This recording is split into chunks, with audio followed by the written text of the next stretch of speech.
Tikamgarh collector विवेक श्रोत्रिय की अध्यक्षता में कलेक्टर सभा कक्ष में खाद्य वितरण की व्यवस्था के संबंध में बैठक आयोजित की गई। बता दें कि 15/10/2025 जिले में डीएपी खाद्य व्यवस्था को किसानों के लिए सुलभ और सरल बनाने के लिए इस वर्ष एक नई व्यवस्था की शुरुआत की गई है। इसके अंतर्गत जिला टीकमगढ़ में नगर खाद खरीदने वाले किसानों के लिए डीएपी, एनपी अन्नदाता खाद का टोकन प्राप्त करने की सुविधा दिनांक 17/10/2025 एवं 18/10/2025 को नजदीकी सहकारी समितियों पर प्रदाय की गई। सुबह 9 बजे से शाम 5 बजे तक टोकन बांटे जाएंगे। टोकन प्राप्त करने के लिए आधार कार्ड एवं ऋण पुस्तिका के साथ सहकारी समिति पर जा सकते हैं। समिति पर किसानों की कृषि भूमि के रकबे के हिसाब से खाद की मात्रा और प्राप्त करने की तारीख टोकन पर दी जाएगी।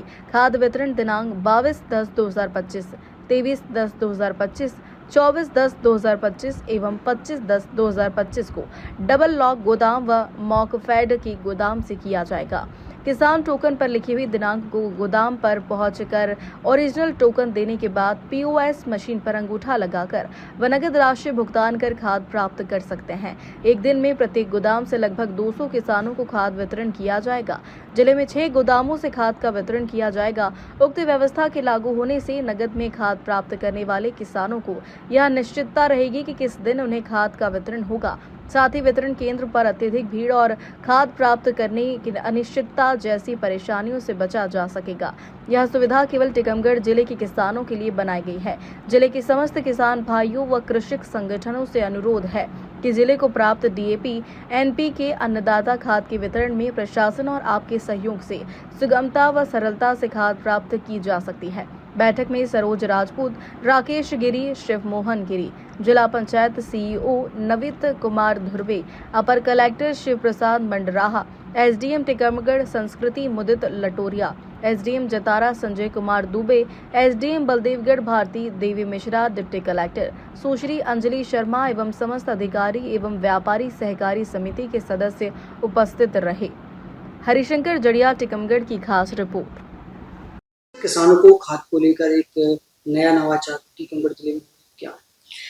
देखिए, प्रतिवर्ष जो है हमारे यहाँ जो कृषक हैं उनको उर्वरक उपलब्ध कराने के लिए डीएपी, एनपीके, यूरिया हमारे यहाँ की 2 व्यवस्थाएं चलती हैं। एक जो उनका वितरण होता है वो सहकारी समितियों के माध्यम से किया जाता है, और जो लोग सहकारी समितियों के सदस्य नहीं हैं या सदस्य होकर डिफॉल्टर हैं या अन्य कृषक जो हैं वो नगद के रूप में पैसे देकर मार्कफेड के जो गोडाउन है वहाँ से अपनी खाद को प्राप्त करते आए हैं।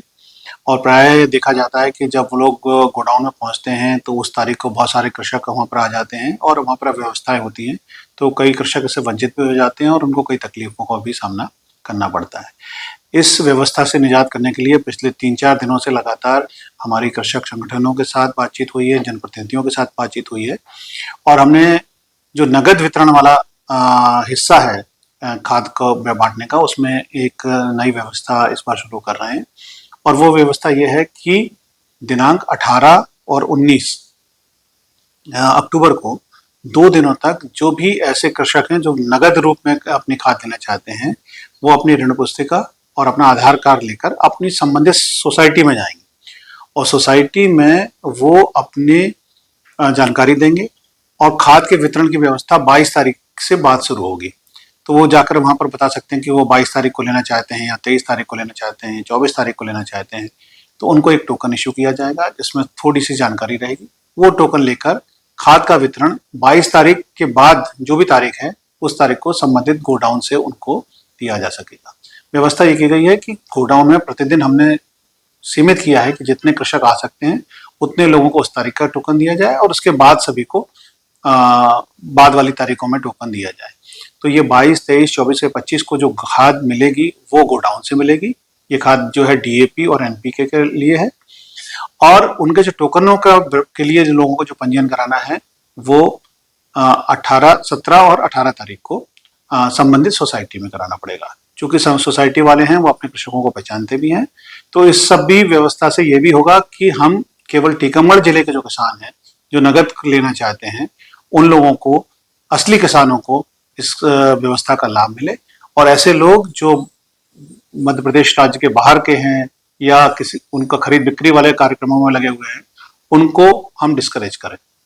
और हमारे जो कृषक हैं, उसके साथ साथ हमने ये भी कोशिश की है कि जितने भी कृषक हमारे वितरण केंद्रों में खाद लेने के लिए जाएंगे, उनके लिए पानी व्यवस्था, छाया की व्यवस्था और अन्य हम कोशिश कर रहे हैं कि जितने भी समाज सेवी संगठन हैं, उनके साथ मिलकर कुछ ऐसी व्यवस्थाएं करें कि एक अनुकरणीय उदाहरण के रूप में टीकमगढ़ में खाद की जो वितरण व्यवस्था है उसको हम प्रस्तुत कर सकें।